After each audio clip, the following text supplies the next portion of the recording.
Hi Andy, good morning. Good morning to everyone. My name is Sugna Shelu from Visakhapatnam. బాగున్నారా friends? అందరూ బాగున్నారని దేవుని మనస్ఫూర్తిగా కోరుకుంటున్నానండి. ఈరోజు ఏంటంటే మన టాపిక్ చాలా కాల్స్ వచ్చి దాన్ని బట్టి నేను ఈరోజు వీడియో పోస్ట్ చేస్తున్నాను ఫ్రెండ్స్. యాక్చువల్గా ఏంటంటే అసలు మేడం మేమైతే వాకింగ్, జిమ్, యోగా అన్నీ చేస్తున్నాం, కానీ మా మజిల్ అనేది ఎందుకు లాస్ అవుతుంది అనే క్వశ్చన్ అనేది అడగడం జరిగింది. మీకు ప్రతి వీడియోలోనే నేను చెప్తానండి, 20% వర్కౌట్, 80% న్యూట్రిషన్.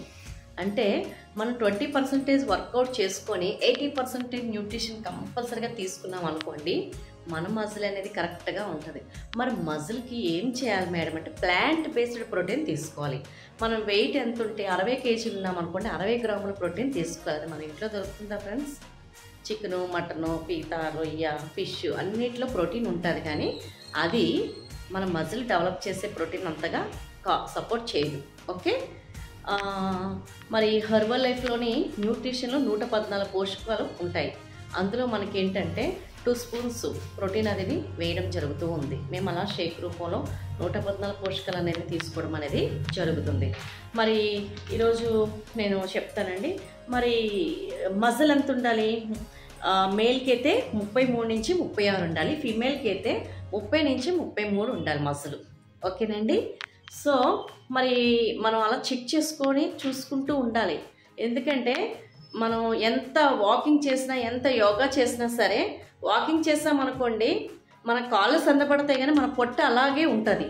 అంటే ఎప్పుడైతే సరే ఫ్యాట్ అనేది వాటర్లో తేలుతూ ఉంటుంది. హెవీ ఎక్సర్సైజ్ చేస్తేనే అది మనకు కరుగుతూ ఉంటుంది. ఓకేనండి. అలాగే యోగా మన బాడీ ఎక్కడ కదలాలంటే అక్కడ కదులుతుంది, కానీ ఫ్యాట్ అనేది అయితే లాస్ అవ్వదు. మజిల్ అనేది చాలా చాలా ఇంపార్టెంట్. మన కండబలం లేకుండా మనం ఏం పని చేయలేం. కండబలం కరెక్ట్గా ఉంటేనే మనం ఏదైనా చేయగలం, ఎక్కడికైనా వెళ్ళగలం, ఏదైనా మనకి అంటే నీరసం అనేది రాదు.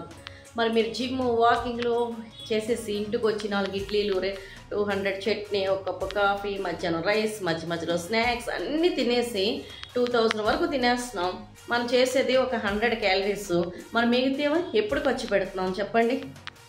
ఒక్క పూటే కదా చేస్తున్నాం. ఇంట్లో చిన్న చిన్న పనులు చేస్తున్నాం, కానీ అవి సరిపో. ఓకే, అంటే మనం తినే ఆహారానికి ఇప్పుడు ఈ ఖర్చు పెట్టలేనివన్నీ ఖర్చు పెట్టడానికి న్యూట్రిషన్ అనేది ఇవ్వటం జరుగుతుంది. Okay friends, madam side effect వస్తుందా అసలు దీనివల్ల? ఇగో మేము వాడుతున్నాం, తర్వాత మరలా మేము పెరిగిపోతున్నాం అని అంటున్నారు.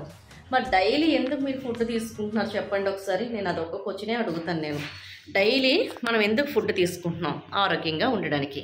అంతకన్నా మంచి ఫుడ్ తీసుకుంటే తప్పే ఉంది. ఇప్పుడు ఫ్యాట్ అనేది చిన్నప్పటి నుంచి పెరుగుతూ వస్తుంది. మనం చాలా ఆహారాలు తింటూనే ఉంటాం. అలా అయితే ఈ సుమో అయిపోతాం ఆ ఫ్యాట్ రోజు పెరిగితే. ఇప్పుడు ఫ్యాట్ లాస్ చేసి ఒక 6 months మేము ఉంచుతాం. తర్వాత మరలా చెత్త అంతా తీసేసి మరలా చెత్త కుండీలోని చెత్త అంతా వేసుకుంటానంటే ఏం చేస్తాం చెప్పండి? మరి పెరగకపోతే తగ్గుతామా? మన అలవాట్లు, పొరపాట్లు మార్చుకోవాలి. మన ఫుడ్ లైఫ్ స్టైల్ మార్చుకోవాలి. కోచ్ ఉంటే ఒకలా చేయటం, కోచ్ లేకపోతే ఇంకోలా చేయటం చేయకూడదు. మన అలవాట్లు మార్చుకుంటే, మన పద్ధతులు మార్చుకుంటే, మనం చేసే ప్రతి పని ప్రతిరోజు చేస్తే మనం ఎందుకు స్లిమ్గా ఉండం, మనం ఎందుకు ఆరోగ్యంగా ఉండం? మనం డాక్టర్ల దగ్గరికి వెళ్ళి బీపీకి అని, షుగర్ అని, థైరాయిడ్ అని, మోకాళ్ళ నొప్పులని అవన్నీ ఎందుకు మందులు మింగాలి? మంచి ఆహారాన్ని మందుగా మార్చుకోండి. అంతేగాని మీరేం చేస్తున్నారు? మందుల ఆహారంగా చేసుకుంటున్నారు. మాకు హాస్పిటల్స్ ఫ్రీగా ఉన్నాయి, మందులు ఇస్తారు, న్యూట్రిషన్ చెకప్కి రండి, కొంచెం ఫ్యాట్ లాస్ చేసుకోండి అంటే బోల్డ్ అని మాట్లాడుతూ ఉంటారు. మాకు అవసరం లేదు, మేము బాగున్నాం, అన్నీ అయిపోయిన తర్వాత అప్పుడు నేను గుర్తొస్తాను. ఓకే ఫ్రెండ్స్, ఆలోచించుకోండి ఒకసారి. ఆరోగ్యమే మహాభాగ్యం. ఆరోగ్యం లేకపోతే మనం ఏమీ చేయలేం. మరలా మీకు కంపెనీ మంచి ఆపర్చునిటీ కూడా ఇచ్చింది. మీరు ఆరోగ్యం పొందుకొని మీరు 10 మందికి హెల్ప్ చేస్తే ఇందులో వచ్చి ఇన్కమ్ మీకు ఇంకా బోల్డ్ అంత ఉంది. అది మీరు గెస్ చేసుకోండి. కానీ ప్రోడక్ట్ యూజ్ చేసే వాళ్ళే ఈ కాన్సెప్ట్లోకి రాగలరు, కోచ్ అవ్వగలరు. ఓకే ఫ్రెండ్స్, మీకు అర్థమైపోయింది అనుకుంటాను ఈరోజు మీరు అడిగే క్వశ్చన్స్కి. Thank you, bye bye. మరలా మీకు ఒక మంచి బ్యూటిఫుల్ వీడియోతో మీ ముందుకు వస్తాను. మీ Suguna Shailu. Thank you, bye bye, see you.